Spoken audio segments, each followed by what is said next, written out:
ಸಾರಿಗೆ ನೌಕರರ ಬೇಡಿಕೆಗಳನ್ನು ಈಡೇರಿಸುವಂಥ ನಿಟ್ಟಿನಲ್ಲಿ ನಾಳೆ ಬೃಹತ್ ಸಮಾವೇಶ ಬೆಂಗಳೂರು ಚಲೋಗೆ ಈಗಾಗಲೇ ಜಂಟಿ ಕ್ರಿಯಾ ಸಮಿತಿ ಹಾಗೂ ಸಾರಿಗೆ ನಿಗಮಗಳ ಸಂಘಟನೆಗಳು ಕೂಡ ಕರೆ ಕೊಟ್ಟಿರುವಂಥದ್ದು. ಹಾಗಿದ್ರೆ ಸಾರಿಗೆ ಏನಾದರೂ ಬಂದಾದರೆ, ಸ್ತಬ್ಧ ಆದರೆ ಪ್ರಯಾಣಿಕರ ಮೇಲೆ ಎಷ್ಟು ಪರಿಣಾಮ ಬೀಳುತ್ತೆ ಈ ಬಗ್ಗೆ ಮಾತನಾಡಲಿಕ್ಕೆ ಸ್ವತಃ ನನ್ನೊಂದಿಗೆ ಪ್ರಯಾಣಿಕರಿದ್ದಾರೆ. ಮಹಿಳಾ ಪ್ರಯಾಣಿಕರನ್ನು ನಾವು ಮಾತನಾಡಿಸೋಗೋಣ.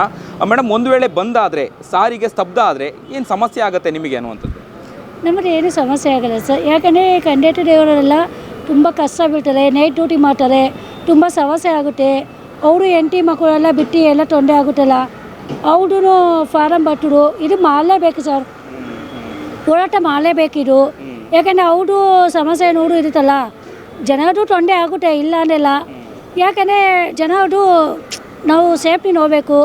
ಯಾಕಂದರೆ ಕಂಡಕ್ಟರ್ ಡ್ರೈವರೆಲ್ಲ ರೈಟೆಲ್ಲ ದುಡ್ಕೊಂಡು ಸಂಸಾರ ಮಾಡ್ಕೊಂಡು ನಿದ್ದೆ ಕಟ್ಕೊಂಡು ಎಲ್ಲ ಇದು ಮಾಡ್ತಾರಲ್ಲ, ಅವ್ರು ಮಾಡಲೇಬೇಕು ಸರ್. ಅಂದರೆ ಒಂದು ವೇಳೆ ಏನಾದರೂ ಬಂದಾದರೆ ಸಾರಿಗೆ ನೌಕರಿಗೆ ನೀವು ಬೆಂಬಲಿಸ್ತೀರಾ? ಹಾಗಾದರೆ ಬೆಂಬಲ ಕೊಡ್ತೀರಾ? ಹಾಗಾದರೆ ಸಪೋರ್ಟ್ ಮಾಡಲೇಬೇಕು ಸರ್, ಮಾಡಲೇಬೇಕು ಸಪೋರ್ಟು ನಮ್ಮ. ಯಾಕಂದರೆ ಕಂಡಕ್ಟರ್ ಡ್ರೈವರು ನಮ್ಮ ಜೊತೆಯಲ್ಲಿ ವರ್ಕ್ ಮಾಡೋರು ಎಲ್ಲ ದೀಪವನ್ನು ಅವರು ಬಂದು ಬೇಡ ಅಂದೆ ಅವರು ಸಹಾಯ ಮಾಡಲೇಬೇಕು. ಓಕೆ, ಸರ್ಕಾರಕ್ಕೆ ನೀವು ಏನು ಹೇಳ್ತೀರಾ? ಸಾರಿಗೆ ನೌಕರರ ಬೇಡಿಕೆಗಳನ್ನು ಈಡೇರಿಸುವಂಥ ನಿಟ್ಟಿನಲ್ಲಿ ಸರ್ಕಾರ ಏನು ನಿರ್ಧಾರ ತೆಗೆದುಕೊಳ್ಬೇಕು ಅಂತೇಳಿ ಹೇಳ್ತೀರಿ ನೀವು? ನಾವು ಇದಾಟಂದರೆ ಅವ್ರು ಮಾಡಲೇಬೇಕು, 100% ಮಾಡಲೇಬೇಕು. ಅವರು ಸಂಬಳನೂ ಜಾಸ್ತಿ ಮಾಡಬೇಕು. ಅವರು ಪಾಪ ತುಂಬ ತೊಂದರೆಯಲ್ಲಿದ್ದಾರೆ. ಅವರು ಬ್ಯಾಂಕಲ್ಲಿ ನೋಡು ಅಲ್ಲಿ ಇಲ್ಲಿ ಸಾಲ ಮಾಡಿದ್ದಾರೆ. ಅವರು ಹೆಂಡತಿ ಮಕ್ಕಳೆಲ್ಲ ಸಾಕಷ್ಟು ಫೀಸು ಎಲ್ಲ ಕಷ್ಟ ಆಗುತ್ತೆ. ಇದೆಲ್ಲ ಫೀ ಅನ್ನು ಕೊಡೋಬೋದು. ಮಕ್ಕಳು ಮುಂದೆ ಓದಿಸೋ ಚೆನ್ನಾಗುತ್ತೆ. ಮಕ್ಕಳು ಟ್ಯೂಷನು ಫೀಸ್ ಇದೆ, ಎಲ್ಲ ತೊಂದರೆ ಆಗುತ್ತೆ ಸರ್. ಅದರಲ್ಲಿ ಇದು ಫೀ ಕೊಡಬಹುದು, ಮಕ್ಕಳೆಲ್ಲ ಕೊಡ್ಬೋದಿಲ್ಲ.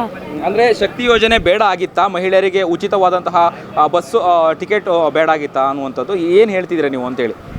ನಮ್ಮದೇ ಫ್ರೀ ಬಸ್ಸು ಬೇಡ ಅಂತ ಇದೆ ಸರ್.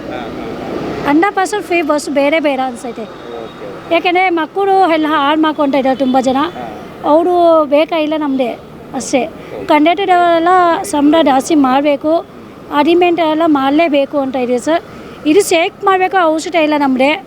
ಅಂದರೆ ಮಾಡಬೇಕು ಅಂದರೆ ಏನು ಇದಿಲ್ಲ, ಮಾಡಲೇಬೇಕು. Okay thanks sir. ಓಕೆ, ಇದಿಷ್ಟು ಮಹಿಳಾ ಪ್ರಯಾಣಿಕರು ಹೇಳುವಂಥದ್ದು. ಅಂದರೆ ಬಂದ್ ಮಾಡುವಂತಹ ಅವಶ್ಯಕತೆ ಇಲ್ಲ, ಆದರೂ ಏನು ಸಾರಿಗೆ ನೌಕರರ ಬೇಡಿಕೆಗಳನ್ನು ಸರ್ಕಾರ ಈಡೇರಿಸಲೇಬೇಕು, ಅವರಿಗೂ ಕೂಡ ಸಮಸ್ಯೆಗಳು ಇರುತ್ತೆ ಅನ್ನುವಂತಹ ಒಂದು ಮಾತುಗಳನ್ನು ಮಹಿಳಾ ಪ್ರಯಾಣಿಕರು ಹೇಳುವಂಥದ್ದು. ಕ್ಯಾಮ್ರಾ ಪರ್ಸನ್ ಅಭಿಲಾಷ್ ಜೊತೆ Abhijit Ganesh, Karnataka TV, Bengaluru. Karnataka TV leader awards 2025 best MLA nomination Kittur Karnataka ವಿಭಾಗ. ಬಸನಗೌಡ ಪಾಟೀಲ್ ಯತ್ನಾಳ್ ವಿಜಯಪುರ ಕ್ಷೇತ್ರ, ನಿಖಿಲ್ ಕತ್ತಿ ಹುಕ್ಕೇರಿ ಕ್ಷೇತ್ರ, ಚಂದು ಲಮಾಣಿ ಶಿರಹಟ್ಟಿ ಕ್ಷೇತ್ರ, ಕೋನಾರೆಡ್ಡಿ ನವಲಗುಂದ ಕ್ಷೇತ್ರ, ಗಣೇಶ ಹುಕ್ಕೇರಿ ಚಿಕ್ಕೋಡಿ ಸದಲಗ ಕ್ಷೇತ್ರ, ಅರವಿಂದ ಬೆಲ್ಲದ್ ಹುಬ್ಬಳ್ಳಿ ಧಾರವಾಡ ಪಶ್ಚಿಮ ಕ್ಷೇತ್ರ, ಅಶೋಕ್ ಪಟ್ಟಣ್ ರಾಮದುರ್ಗ ಕ್ಷೇತ್ರ, ಯಶವಂತ ರಾಯಗೌಡ ಪಾಟೀಲ್ ಇಂಡಿ ಕ್ಷೇತ್ರ, ಶ್ರೀನಿವಾಸ ಮಾನೆ ಹಾನಗಲ್ ಕ್ಷೇತ್ರ, ಸಿದ್ದು ಸವದಿ ತೇರದಾಳ ಕ್ಷೇತ್ರ, ಪ್ರಕಾಶ್ ಕೋಳಿವಾಡ ರಾಣೆಬೆನ್ನೂರು ಕ್ಷೇತ್ರ, ಭೀಮನಗೌಡ ದೇವರ ಹೆಪ್ಪರಗಿ ಕ್ಷೇತ್ರ. ಕರ್ನಾಟಕ ಟಿವಿ ವಾಟ್ಸ್ಆಪ್ ಚಾನೆಲ್ ಮೂಲಕ ವೋಟ್ ಮಾಡಿ ಹಾಗೂ ಇವರಲ್ಲಿ ಬೆಸ್ಟ್ ಎಂಎಲ್ಎ ಯಾರು ಕಮೆಂಟ್ ಮಾಡಿ.